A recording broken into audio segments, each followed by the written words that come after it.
My son demanded my home for his wife, so I sold it and erased him forever from my will. It didn't happen in a dramatic way. No shouting, no slammed doors. It started, like most betrayals in families do, in a soft tone, over coffee, the kind of conversation that pretends to be about concern but is really about control.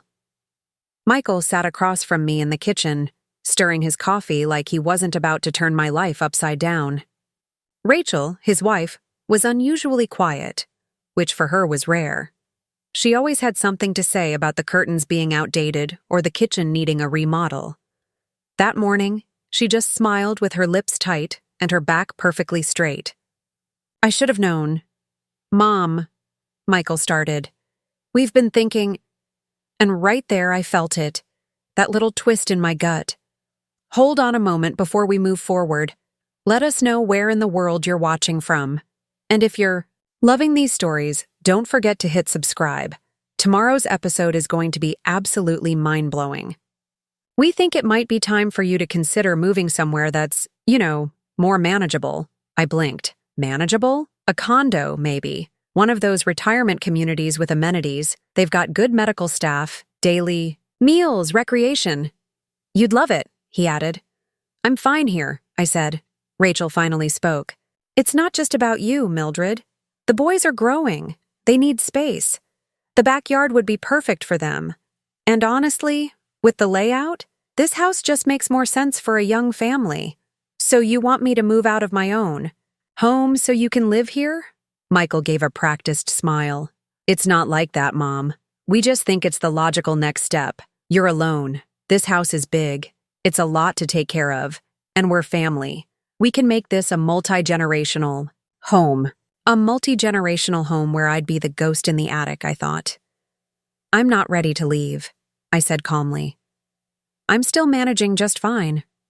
Rachel exchanged a glance with Michael. "But for how long?" They left not long after, Rachel giving me a stiff hug at the door like she was already saying goodbye to the walls. I stood in the living room for a while after they left, the same room where Michael learned to walk, the same floors I scrubbed after he spilled juice, the walls that still had faint marks from the measuring tape where we charted his growth. Now I was being asked to walk away from it all like it was just square footage. The next time they visited, it was worse. Rachel brought brochures, polished images of smiling seniors in coordinated outfits playing bingo and eating buffet dinners in bright cafeterias. Michael acted like he was doing me a favor. "You won't have to worry about mowing the lawn or shoveling snow. No more dealing with roof leaks or plumbing issues. You've earned a rest." "I didn't say I wanted one," I replied, but they didn't listen. From that day forward, every visit turned into a sales pitch. Rachel would comment about how unfortunate the wallpaper in the hallway looked. Michael once suggested turning my sewing room into a home office. Not for me, for him. I began noticing things changing. Rachel reorganized the spice rack to help. Michael moved tools out of the garage without asking. They brought their kids over more often, letting them run through the house like it was already theirs. They used words like, "We'll repaint," "this room soon," and "once we're settled." One afternoon, I came home from the grocery store to find Rachel in the guest room, my guest room, measuring the windows. "Oh," she said without flinching, "I thought we'd put new drapes." "Here, something more modern." I stood there, grocery bags in hand, and she just smiled like I was a tenant she was replacing. That night, I couldn't sleep. I stared at the ceiling in the room I'd shared with my late husband for over 30 years. I thought about the wedding photo still on my dresser, the one where Michael had stood between us as a boy, and how proud he looked to be part of this family. Now he was pushing me out of it. It wasn't the house itself that mattered. It was what it meant. It was every sacrifice I had made for Michael, every late night waiting up for him, every scraped knee I cleaned, every school lunch packed, every birthday cake made from scratch while Rachel probably picked hers up from Whole Foods. They didn't see me anymore. Not really. Just a woman in their way. A few weeks later, Rachel made a comment about downsizing the furniture and offered to help me sort through my things. I told her I wasn't interested. She smiled like I'd said something silly. I decided I wouldn't be passive about it anymore. I called an attorney. I reviewed my deed.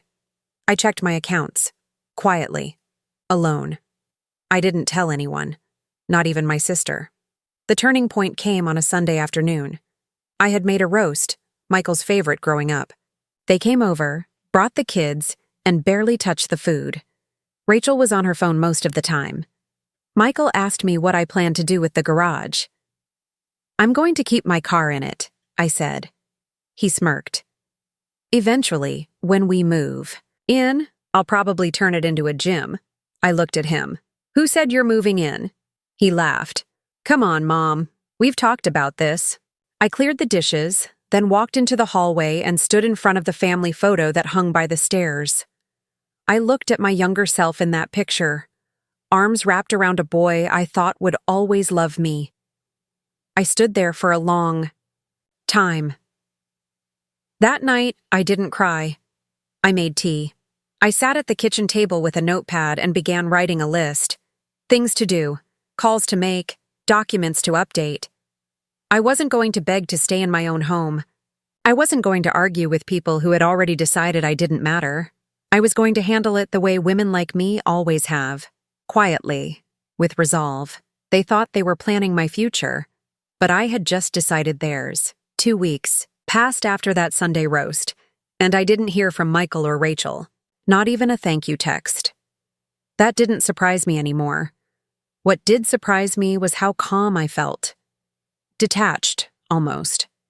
Like I was watching a slow collapse from the outside. I had already made the first calls, my lawyer, the real estate agent, the financial advisor. Everything was in motion, quietly, deliberately, and I hadn't told a single soul. That house had always been my fortress, but now it felt more like a museum of memories I was no longer allowed to own. That Wednesday, Rachel showed up unannounced. She rang the doorbell twice and then let herself in with the spare key I had given Michael years ago. I heard the jingle of keys in the lock while I was upstairs sorting papers. "Hello?" she called out, like it was her home. I came down slowly. She was already in the kitchen, helping herself to coffee. "Michael said you've been distant," she said, not looking at me. "I've been busy," I replied. She sat at the table like she had every right to.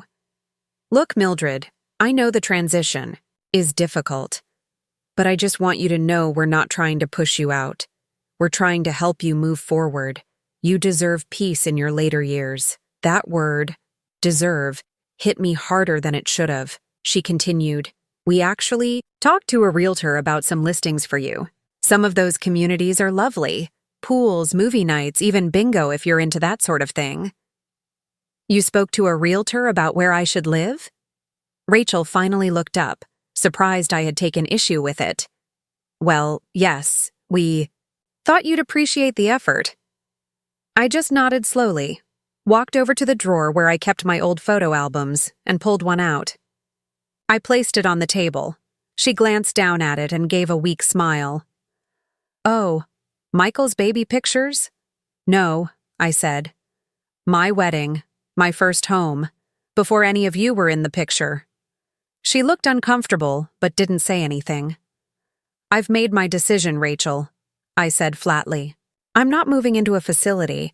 I'm not handing over this house, and I'd like my key back." Rachel blinked. "Excuse me?" "You heard me." She leaned back in the chair, crossed her arms. "Michael's not going to like this." "I'm sure he won't." She left without another word, her coffee cup still half full on the table. I dumped it out and washed it thoroughly. That night, Michael called. He didn't even pretend to be calm. "What the hell was that, Mom?" I asked Rachel to return the house key. He exhaled hard into the phone. "You're acting irrational. We're just trying to make your life easier. By removing me from it? I'm your son," he snapped. "You raised me to be responsible. That's what I'm trying to do. I don't want to see you decline here, alone, with no one to help you. We can give you stability." I've had stability for 30 years. It's only since you two started talking about my house like it's already yours that I've felt otherwise. He went quiet. "I'm not moving out," I repeated. And if you or Rachel come in here again without calling first, I'll consider it trespassing. Are you serious? Dead serious. He muttered something under his breath, then hung up. I sat in the living room, staring at the blank TV screen. My hands weren't shaking. My heart wasn't racing. I wasn't scared, just tired. Over the next few days, things escalated. Rachel posted a photo of the backyard on social media with the caption, "So many plans coming for this space. I got a call from a neighbor asking if I was selling the house." Apparently, Michael had been telling people we were finalizing the transition. So I made another call. I listed the house. I didn't do it out of anger. I did it because I realized I didn't want to spend the rest of my life feeling like a guest in my own home. I wanted peace. The real estate agent came on a Friday morning, young, professional, and very respectful. I told her I wanted a quiet sale. No signs in the yard, no open houses, no big marketing blast. "It's a beautiful home," she said, walking through the kitchen. "A lot of history here." "Yes," I said, "there is. And I'd like the next person who lives here to make their own." Within 10 days, I had a solid offer. Cash buyer, clean closing, no contingencies. The night before signing the contract, I sat in the living room and looked around at the walls, the furniture, the photos. I didn't cry. I thought I might, but I didn't. I felt relief. I signed the papers the next day and I didn't tell Michael. Not yet. The opportunity came sooner than I expected. The following Saturday, he and Rachel showed up again, uninvited. This time they didn't even knock. "We're thinking about repainting the nursery," Rachel said, walking straight in. "Maybe something neutral, like sage green." I was standing by the hallway, calm, still. "That won't be necessary," I said. Rachel laughed. "What, you don't like sage?" "I sold the house," I said. Rachel froze. "What?" Michael's eyes darted to mine. "You're joking." I stepped aside and handed him a copy of the closing document. "It's done. The new owners take possession in 3 weeks." They both stared at the paper. "You sold it without talking to us?" Michael asked, his voice sharp. "I didn't realize I needed your permission." Rachel's mouth opened, but nothing came out.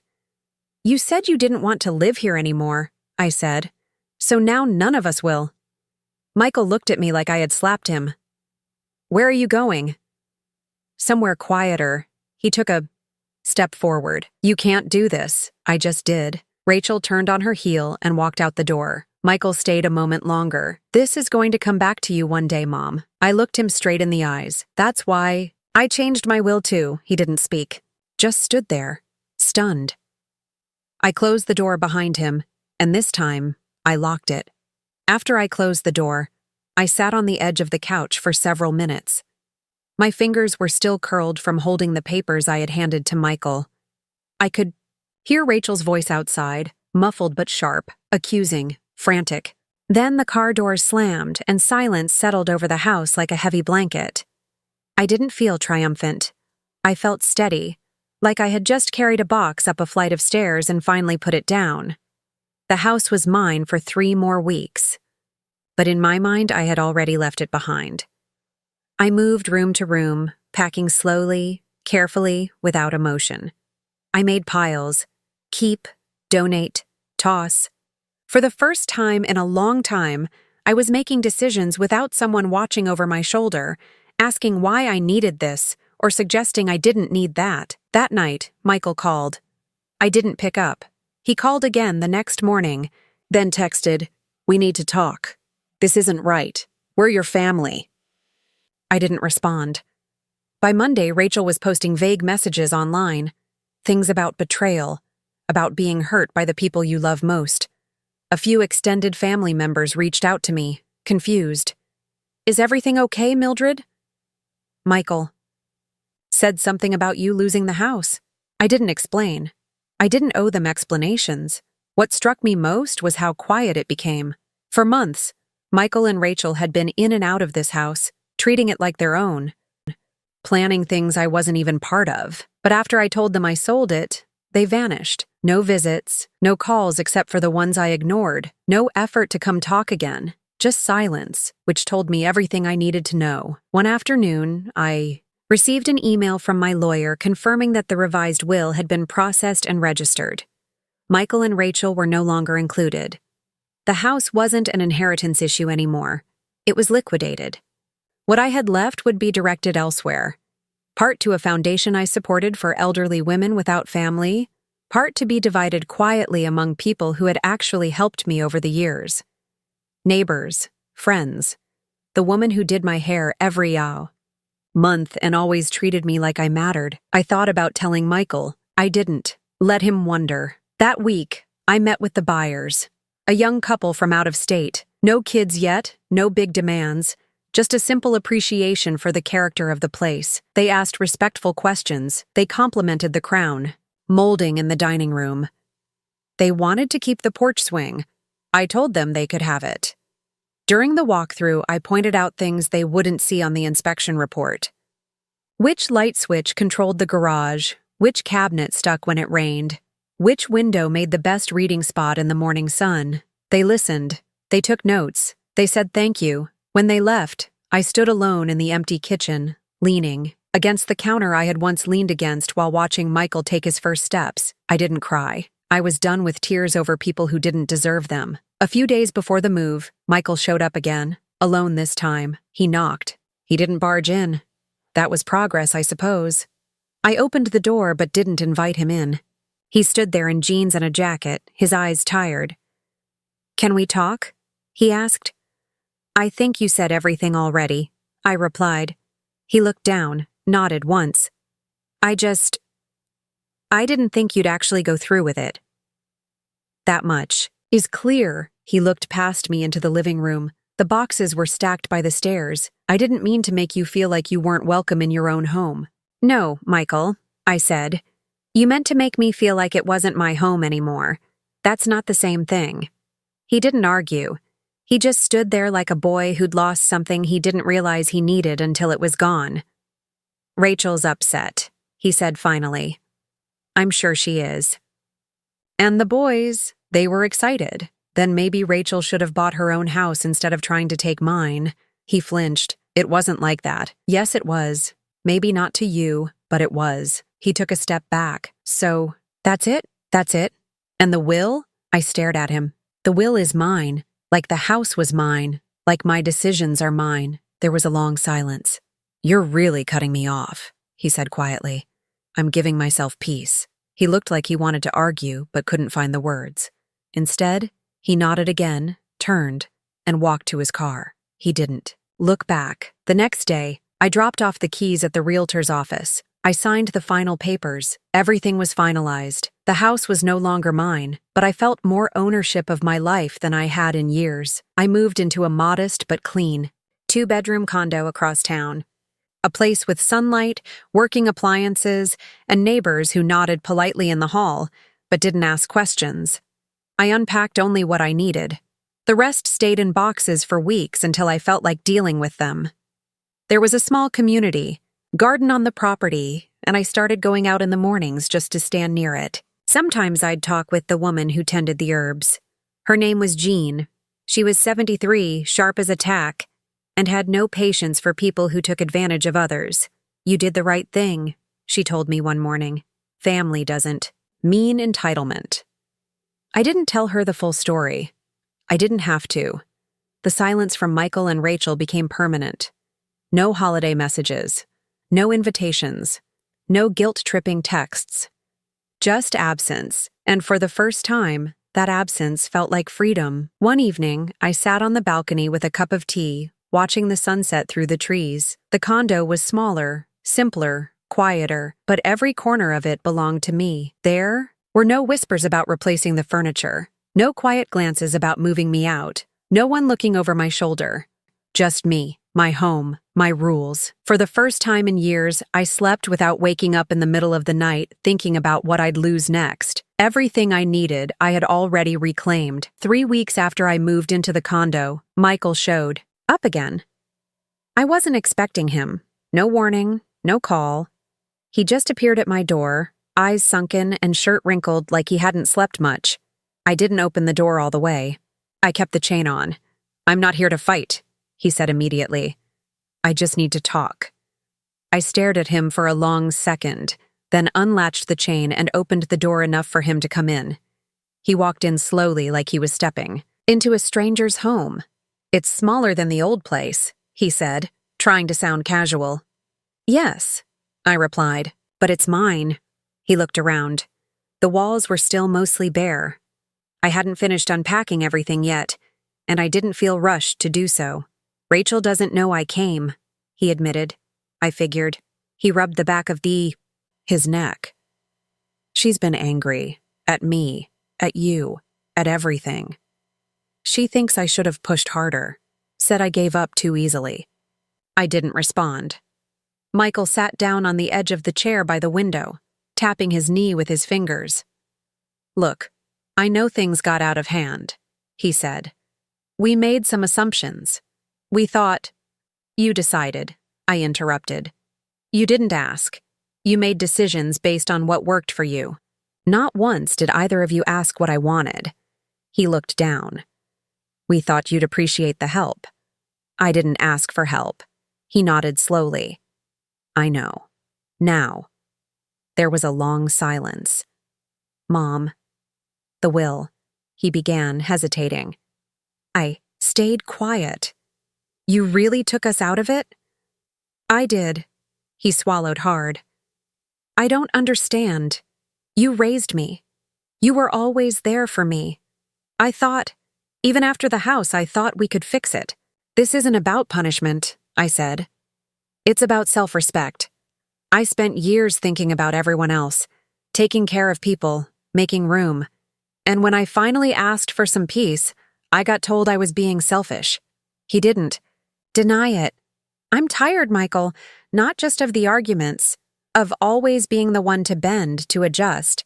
When you asked me to give up my home for your wife's convenience, something in me shifted. I stopped trying to prove I was still useful to people who treated me like I wasn't." "I didn't mean to make you feel like that," he said quietly. "You didn't mean to, but you did." Another silence. "I miss you," he said. "The boys miss you. They miss me, or they miss the free babysitting and Sunday meals?" His face tightened, but he didn't argue. "I'm not cutting you out of my life," I continued. "But I'm not rewarding you for what you tried to do either." He looked down again, nodding. "So what now?" "You give me space. You stop expecting things from me that you have no right to. And maybe, if you can accept that, we'll find a way to be in each other's lives again. But it'll be on new terms." He sat with that for a minute. "I don't know if Rachel's going to go for that," he said. "Then maybe Rachel needs to think about what family means." He stood slowly. "Okay, I'll figure it out." As he walked to the door, he turned back. "Do you still love me?" That question didn't come from a man. It came from the boy I used to tuck in at night. "I never stopped," I said. "But love doesn't mean giving someone the power to mistreat you." He nodded, then left. I closed the door and leaned against it. I didn't cry, but I did sit down for a long time, staring at the walls, thinking about how much had changed in just a few months. The next few days were quiet. Rachel didn't call.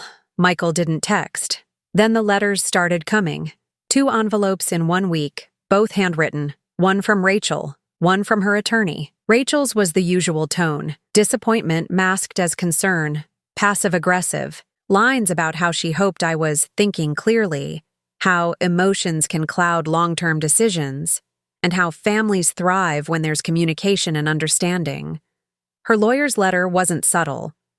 They were exploring the legal standing of recent changes to your estate plan, given potential questions around mental competency. I laughed, out loud. I called my attorney the same afternoon. He had anticipated this. "They don't have a case," he said, "but we'll respond officially anyway. Shut it down before it goes further." We did. 2 weeks later, another letter came. This one was shorter. No legal jargon, just Rachel's handwriting. If this is how you want to treat the people who were supposed to take care of you, then so be it. But don't expect anyone to come running when you're older and need help.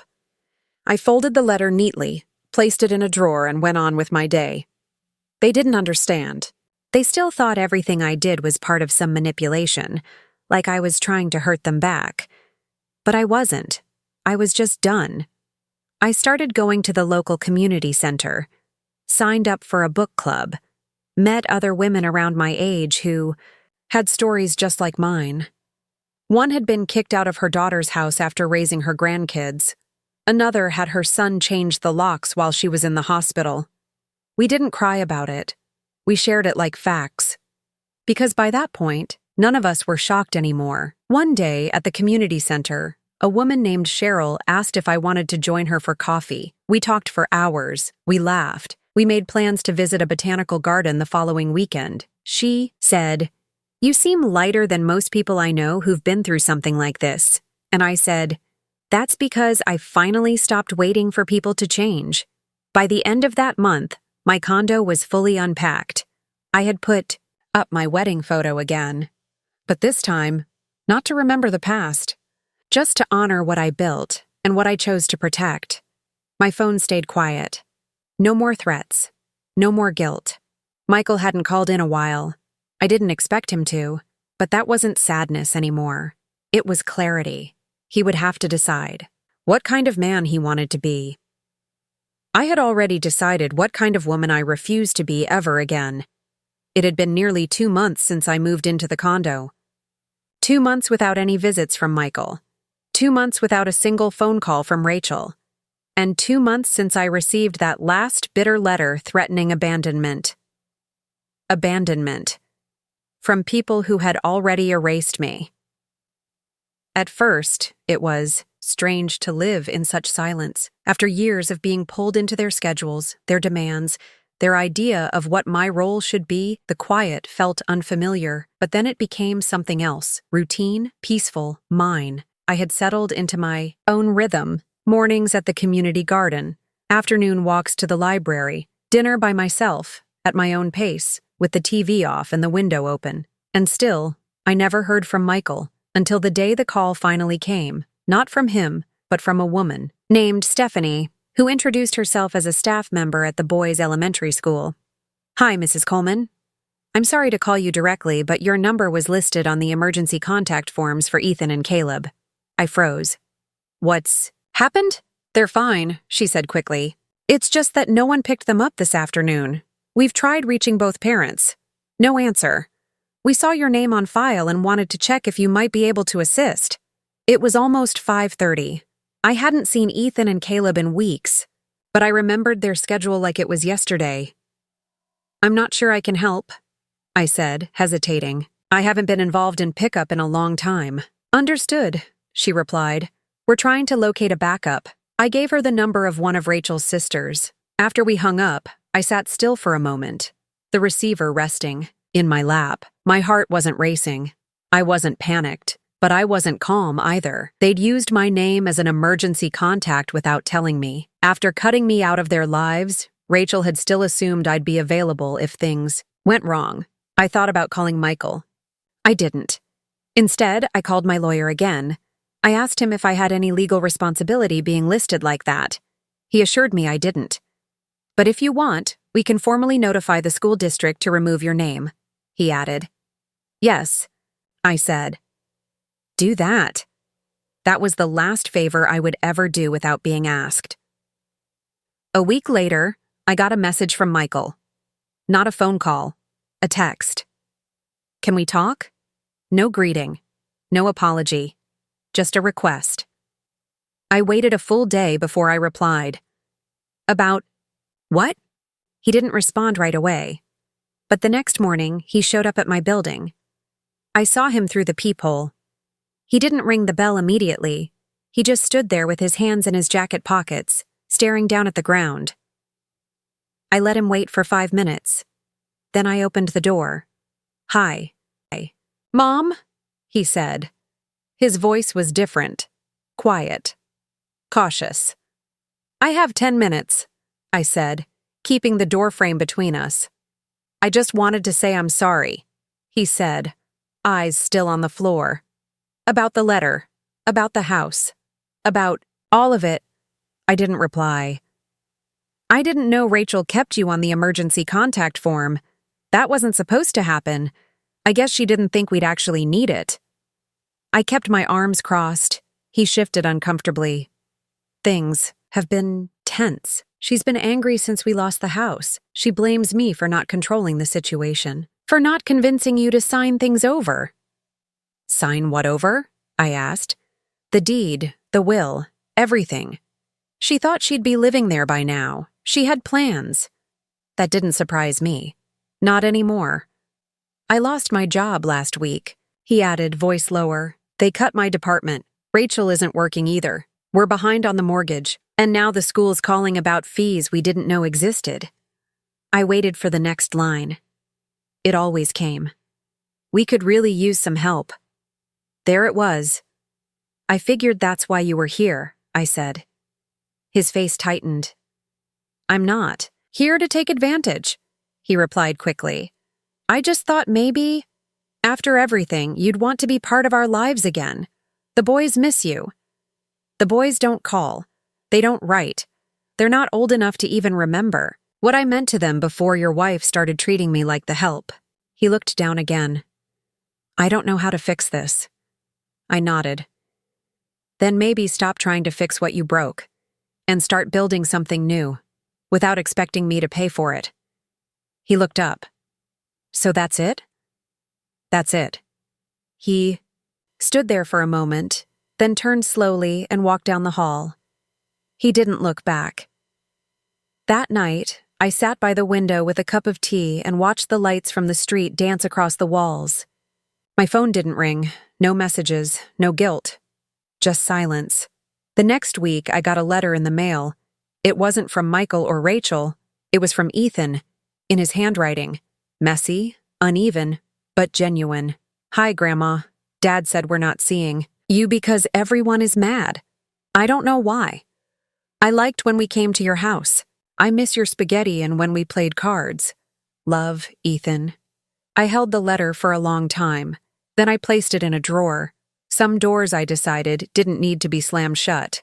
But they didn't need to be wide open either. 2 days later, I mailed him a postcard. Just a photo of a lake and a simple message. Hi, Ethan. I remember our games too. Maybe one day we can play again. Be kind. Grandma. I didn't write my address on it. Michael texted me again later that week. Just a line. Thanks for writing, Ethan. I didn't answer. Rachel called once. I let it ring. Then I blocked the number. I didn't do any of this to be cruel. I did it because I had learned, finally, that peace has a price, and mine was no longer available at a discount. Somewhere along the line, I had been convinced that aging meant becoming invisible, that I had to make space for the younger generation, even if they shoved me out of my own life. But I wasn't invisible. I wasn't weak. I wasn't disposable. I was just done pretending to be less than I am. And that, apparently, was the one thing they never expected. The final message from Rachel came 3 months later, and it wasn't a letter or a voicemail.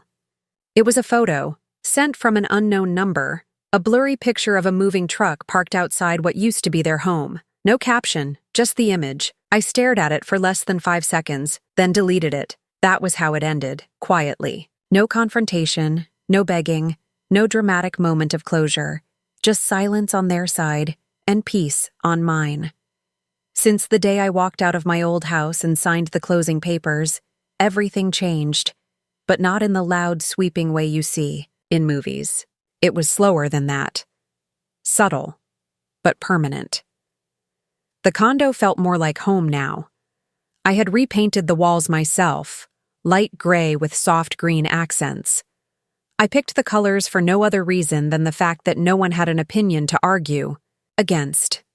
I bought a used recliner that I actually liked, not one that matched anyone else's furniture. I didn't have to ask where things belonged anymore. One morning, I went through my closet and packed up everything that didn't feel like me anymore. The shoes I wore because Rachel said they made me look more modern. The blouses I bought after Michael commented that my wardrobe was outdated. Every piece that I wore to keep peace, I let go of. I brought the bags to the donation center without a second thought. The next day, I bought myself a pair of walking shoes and a bright red sweater. It wasn't for anyone else. It wasn't age-appropriate or safe. It was what I wanted. It felt like a small thing, but it wasn't. Not for someone who'd spent decades shrinking herself to fit around others. Around that same time, I decided to start volunteering once a week at the local senior center. Not because I was lonely, but because I had something to offer. Time, experience, presence. I helped with paperwork, organized games, chatted with people whose families had forgotten them the same way mine nearly did. That's where I met Linda. 69, divorced, 2 kids who only called when they needed money. We sat together one afternoon folding flyers for a fundraiser, and out of nowhere she said, "You seem like someone who got out." I asked, "Out of what?" She said, "Out of being the one everyone else depends on, but never thanks." I didn't answer, but I smiled, because she was right. By the end of the month, I had a new routine. Mondays were for errands. Tuesdays, I had lunch with Cheryl or Linda. Thursdays were volunteer days. Sundays, I took myself to the diner around the Yars corner and ordered pancakes with too much syrup. I didn't ask for the senior discount. I paid full price. It was mine. No more last-minute babysitting. No more being the fallback. No more waiting by the phone hoping Michael would call because he remembered something other than what I could offer. He didn't call much anymore. Just holidays. A text on my birthday. Sometimes a card the boys clearly didn't write themselves. I kept them in a drawer. I didn't throw them away, but I didn't read them twice either. And that was okay. Wasn't bitter. I wasn't angry. I was free. Then one afternoon, while I was returning from the community center, I saw a familiar figure sitting outside the entrance of my building, Michael. He stood up when he saw me, hands in his pockets, face thinner than I remembered. "I didn't want to just show up," he said. "But I didn't know how else to see you." "You could have called. I didn't know if you'd answer."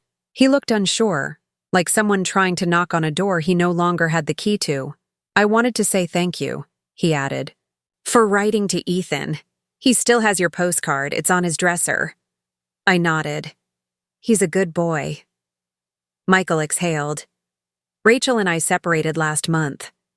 I didn't say anything. She said I changed, that I became soft, that I let go of the future we planned. I still didn't respond. She wanted control. I didn't see it before. I do now. That part, at least, I believed. He looked at me for a long moment. "I miss you." "I'm still here," I said. "But I'm not going back to what we were." "I know." "I won't be your backup plan." "I don't want that anymore," he said quickly. "I want something real." He pulled out a small envelope and handed it to me. Inside was a printed photo. Me, Michael, Ethan, and Caleb at a picnic 3 years ago. Back when I still thought things could be fixed if I just gave enough. "I keep this on my desk," he said. "I look at it a lot." I studied the image, then placed it back in the envelope. "I need time," I said. "I'll wait," he replied. He started to walk away, then paused. "I meant what I said, Mom. I'm sorry." I nodded. "Good." He left without asking to come inside, without pressing for more. That night, I sat on the balcony again. Same tea, same view, but it felt different. I didn't feel sad. I didn't feel hopeful either. I felt grounded, because I knew I had rebuilt something that couldn't be shaken anymore. Not by guilt, not by pressure, not even by regret. They thought they could move me like furniture, rearrange my life for convenience. What they didn't understand was that when I finally moved on my own terms, I never looked back.